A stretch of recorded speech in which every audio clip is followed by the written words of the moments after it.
As fighting in Sudan enters its third week, rival generals have turned the country's capital, Khartoum, into a war zone. Mohamed Hamdan, better known as Hemedti, and his paramilitary rapid support forces are fighting with Abdel Fatah al-Burhan, who leads the Sudanese Armed Forces. In just 3 days, the World Health Organization estimates over 400 deaths and 3,500 wounded in the conflict. For years, Burhan and Hemedti have wrestled for power and control of Sudan. But until now, they've been on the same side. In 2019, they teamed up to remove the country's longtime president, Omar al-Bashir, from power. And in 2021, they toppled the civilian government for military rule. The latest fighting is a clash between the two men. But it's also the latest chapter in Sudan's long fight for freedom. Those who can have begun fleeing to neighboring countries. The United Nations Refugee Agency expects over 270,000 refugees to cross over into Chad and South Sudan, while others will likely cross into Egypt and Ethiopia. Although a temporary ceasefire allowed many foreign diplomats to be evacuated from Khartoum, thousands of Sudanese remain behind, while basic infrastructure, like hospitals, are collapsing from the fighting. This is the Just Security Podcast. I'm your host, Paras Shah.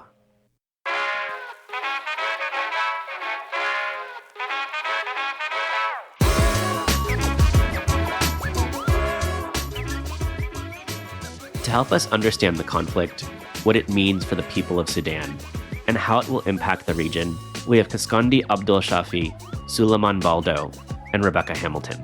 Quscondy is a regional advisor at the nonprofit organization Freedom House. He has over a decade of experience working on human rights and peace building in Sudan and East Africa. Suliman is the executive director of the Sudan Transparency and Policy Tracker, an organization that develops investigation and analysis of corruption in Sudan, led by Sudanese voices. Rebecca is a law professor at American University, but before that, she covered Sudan as a reporter for the Washington Post. Beck is also a member of Just Security's editorial board. Suliman, Quscondy, Beck, thank you so much for joining the show, especially in what I know has been such a difficult time for Sudan. I really appreciate you being here, and I know our listeners do as well. Thank you. Thank you for putting us together. Beck, you've reported from Sudan. You even wrote a book about the conflict in Darfur. I want to start by grounding us in some context and some history to understand this conflict, because a lot of listeners may recall the genocide in Darfur from the mid-2000s, but they might not have heard about recent developments in Sudan. A lot of the Western media has portrayed this as a conflict between two men, between Burhan and Hemedti, and that's a conflict of personalities. But there's another dimension to this conflict, and that's a clash between democracy and dictatorship, between military rule and civilian government.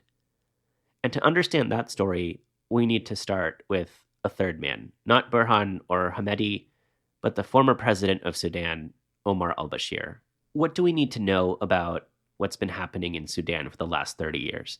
Thanks, Paras. I think you're right, because this is not just about a conflict between two personalities, although it is also that. But it's really hard to understand how you reach a place where Burhan and Hemedti are in the positions that they're in without understanding the dictatorship of Omar al-Bashir in essentially creating these two players of General al-Burhan and Hemedti.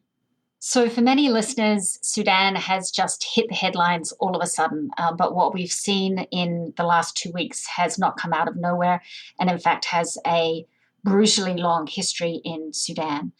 If we start only 30 years ago, and we could certainly go back further, with Omar al-Bashir coming to power in a military coup and seeking to continue this approach of governing the country through a process of divide and rule, of defining what it means to be Sudanese through a very narrow lens of an Arabic Islamic identity, and creating this category of other for anyone who didn't fit within that mold.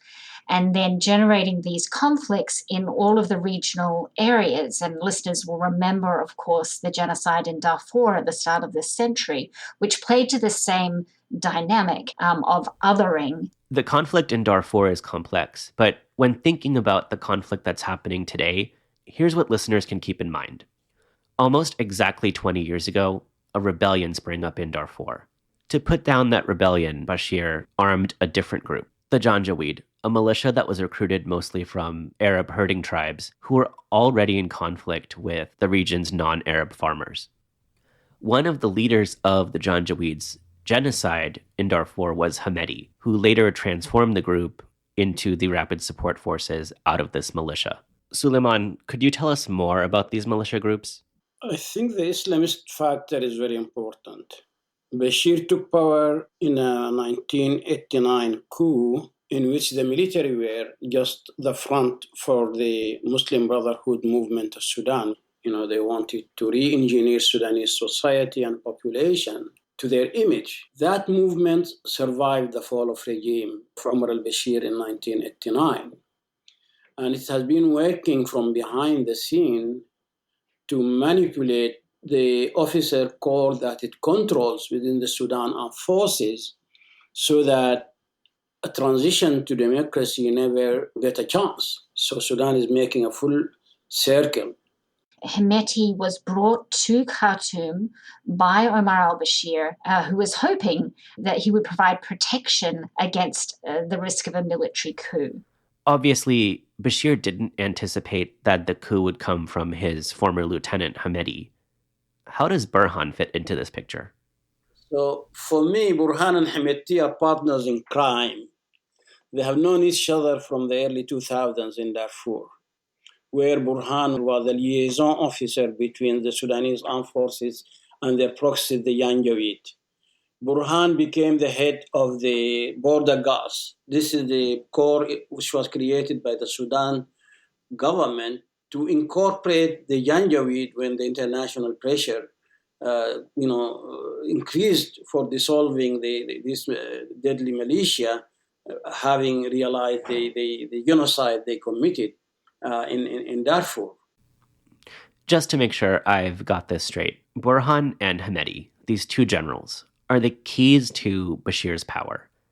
And they go on to overthrow him in a coup and take power themselves. Can you explain the power struggle that we're seeing now between the two of them? There was incredible popular protests by the Sudanese people, peaceful protests that led to the overthrow of Omar al-Bashir with the assistance of Hemedti. So he turned his back on the man who brought him to Khartoum and instead sought to paint himself as a hero of the revolution. And what we ended up with was a transitional government that had, at that time, a strong civilian component. The military component, however, was combined Hemedti with the Rapid Support Forces and General Burhan, the head of the Sudanese Armed Forces. That went through until 2021, when Hemedti and Burhan together, partners in crime, overthrew that government, that arrangement, and ousted the civilian part of that government.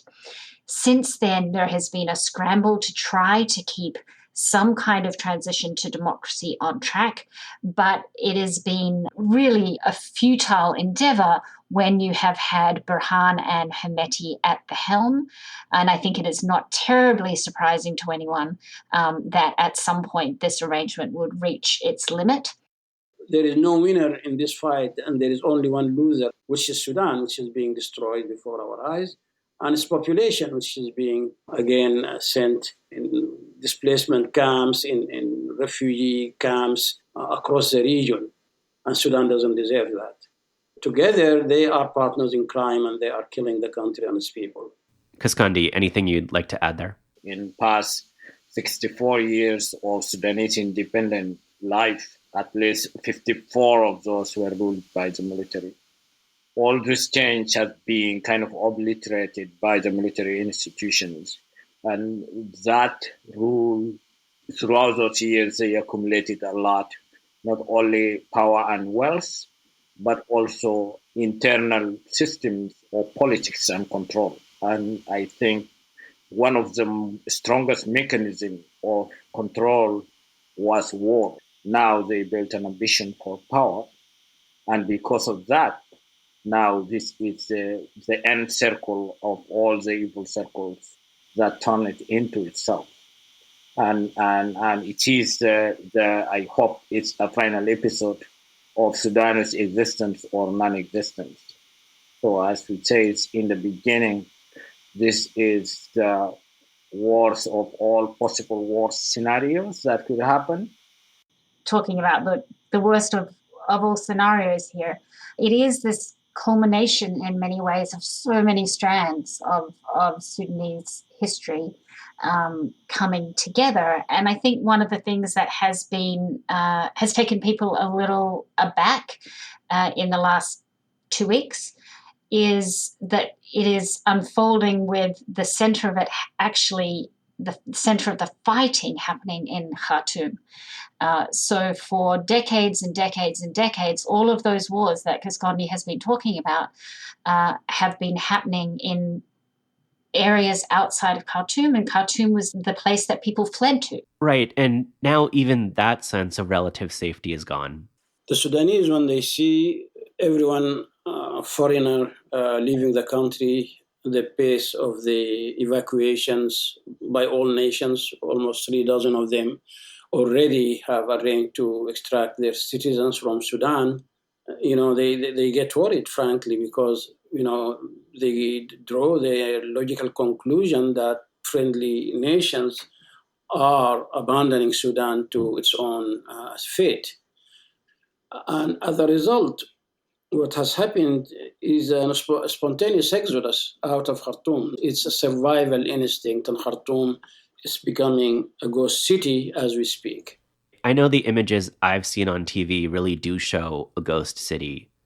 Suliman, what steps should the international community take to respond? The international community could definitely, set the record straight by showing that it's not abandoning Sudan. And they should come back first, to impose a cessation of hostilities for humanitarian reasons. Second, to extend a rescue to the population that are trapped in crossfire zones. There are millions in Khartoum alone who are in that situation. Third, by creating an effective mechanism for observing a ceasefire so that it will become known who is violating it. There's so many ceasefires have already been declared, belligerents committed to it, and then they didn't observe this obligation. So we need a mechanism to verify that.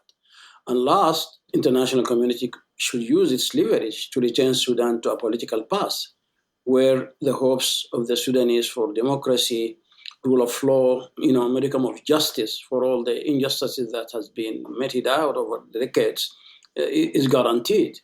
And this should involve regional actors and international actors who are already part of the mediation scene in Sudan. Short of that, Sudan would have really been abandoned by everyone. Yeah, if I may add it here, in all of this conversation now, what is missing, the key act, who's supposed to be in the driving seat is being moved and marginalized. We see visuals of what is happening, where people are fleeing, but also there are visible sounds of the resistance that exists. Mass civil society organizations, political actors, including some of the armed actors that are not parties of this ongoing conflict, signing letter to abolish the violence. A market just burned down by RSF. In few hours, the civilian came back, built back the market, and they put all the commodities for poor people who were depending on that market to come and get things for free. And everyone take only what they need. Those are signs of, a big question of Sudan's miracles. That is there a possibility that non-violent peace forces can coexist even within all of this fighting that is taking place? I think those voices are missed in all of these conversations so far, which I think it is one of the negative indications of how media and policy are directing towards what's taking place in Khartoum. That's such an important point. Really, these neighborhood resistance committees are taking the lead in helping people get through the conflict. And that's a role they've played for a long time. They've been a driving force for people's opposition even since then. Beyond organizing civil disobedience, committees have been critical in supporting those who are left behind in Khartoum as diplomats and humanitarian workers leave so swiftly. They evacuate families as fighting reaches their streets, and they're providing everything from food to water, but also insulin and baby formula, essential life-saving services as the healthcare sector collapses. All the while, they've been vocal about trying to restructure the military and placing the government back in civilian hands. These neighborhood resistance committees have been the backbone, largely youth-led, of all positive developments that we've seen recently in Sudan, and they have stayed the course even as others have come and gone. This ties in, I think, to this question that Suliman was raising about evacuations and the need to get people back in there quickly, the foreign actors, because if you don't, then the only voices that we'll hear are the voices who already have the platform, which is the generals, right? And it is just much harder to raise up the voices of the people in these neighborhood resistance committees in civil society if you're outside the country. It's harder to build the relationships with them. The access to those voices is harder once you're outside of the country. And so it sort of doubles down on the loss of those voices when we have this situation of evacuation. It also changes the calculation, I think, for those who are involved in pushing for a ceasefire when they don't have their own nationals in the country. Many commentators are calling this scenario the nightmare scenario. Where does the conflict go from here? Worst case scenario for me is the development of this conflict into a full-blown civil war. And there are factors of this that could easily ignite such a broader and more deadly conflict even than the one happening now. Quscondy mentioned the local initiative pushing the generals or pressing them to agree to a ceasefire. There are local initiatives in Darfur that have worked out in separating the rapid support forces and the army and making them abide by ceasefire that held outside the control of their chain of command. In West Darfur, the worst case scenario is already playing out because the belligerents are aligned with societal ethnic groups. The RSF has the backing of all the pastoralist, smaller tribes in the state of West Darfur, and the locals have been victims of the rapid support forces for many decades now. They are all fleeing to Chad to seek safety because they are all at risk for nothing except for who they are. And in Geneina, we have seen a level of chaos that we haven't seen elsewhere. People breaking the armories of the National Police, of the General Intelligence Agency, and taking weapons, civilians, in the neighborhoods. Suliman, these tensions you're describing fall into a long pattern of othering people based on ethnic lines in Sudan, defining one group and pitting that group against others that are seen as different. So this is really a play-out, an advanced play-out of what could happen across Darfur if people don't pay attention. There will be a polarization because of all these years of oppression by the rapid support forces against groups of African origin.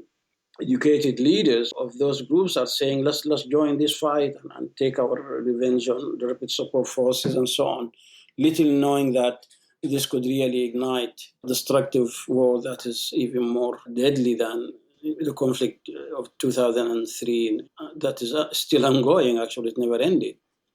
So this is a nightmare scenario for me.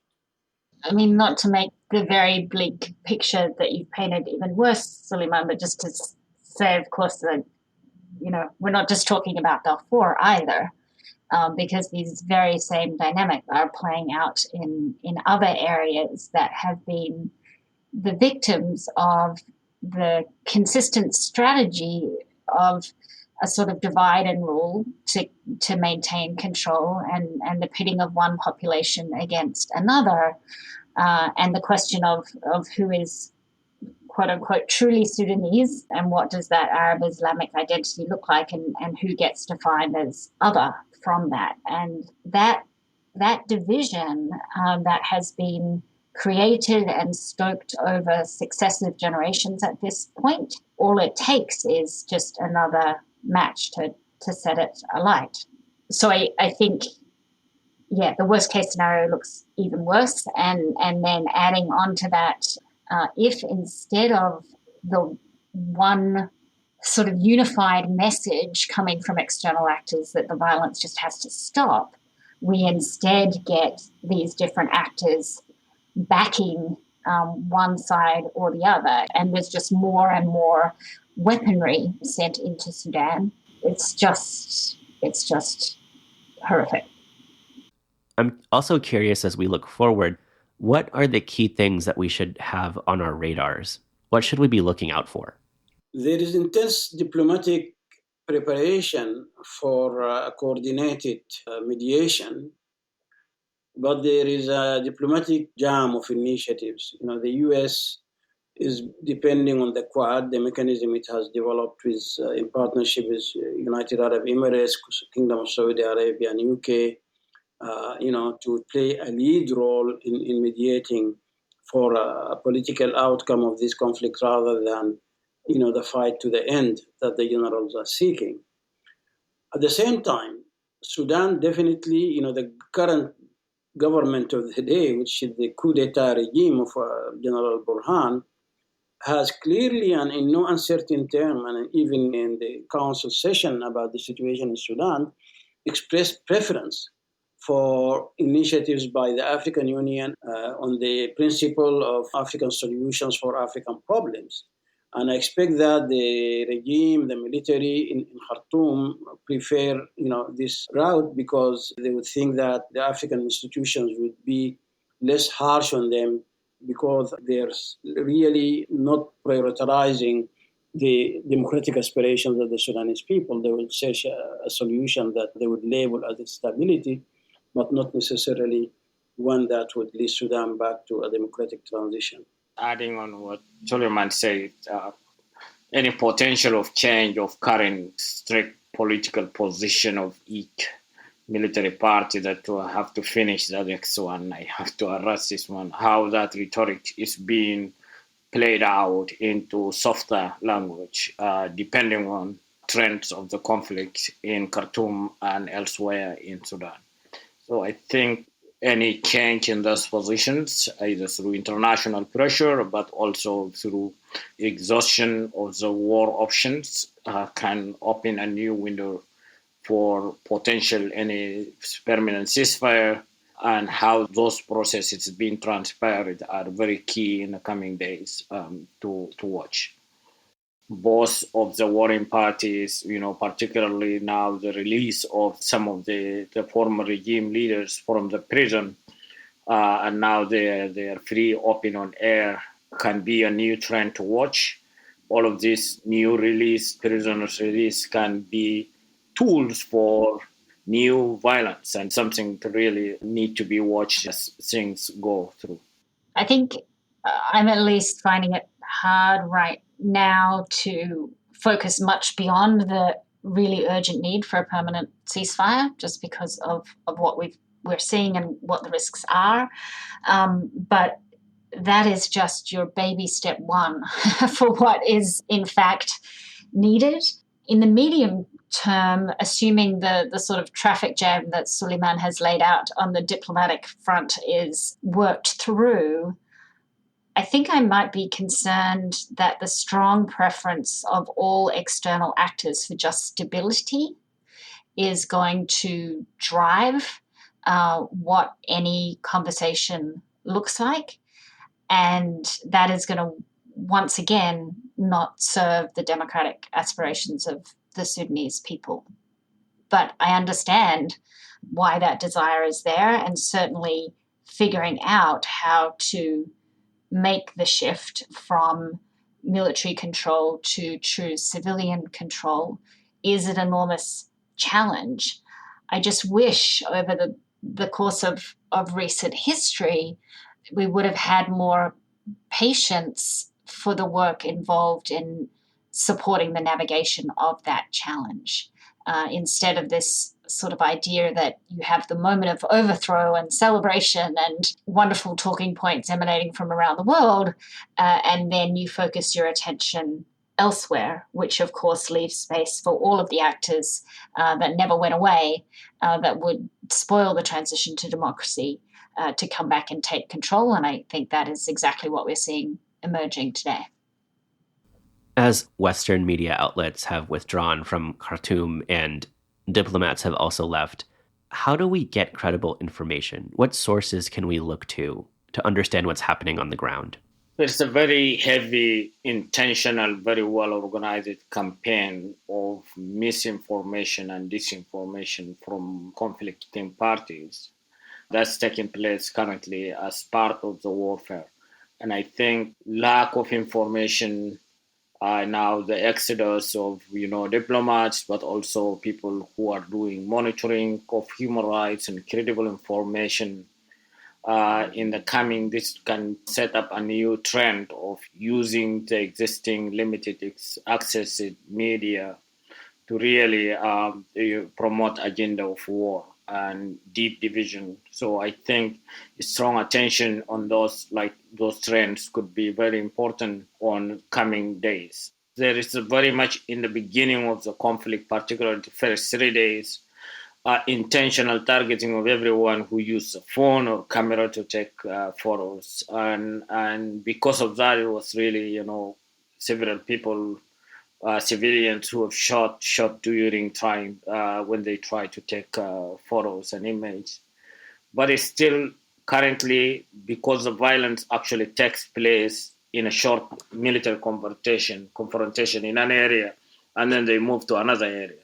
There is always people there, civilians that go and collect those data, make videos, image. I think also there is, the technology advances. I think we have also some of the local institutions, but also some of the international institutions that vet some of those information, particularly propaganda-based video, audios that have been kind of very widely distributed, WhatsApp, Facebook, or other social media outlets.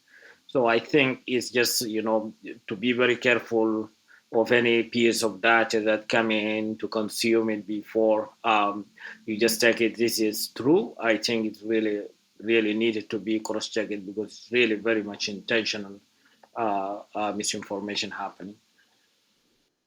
This is very important, Quscondy, and this should remind us of the role of the Wagner Group in Sudan.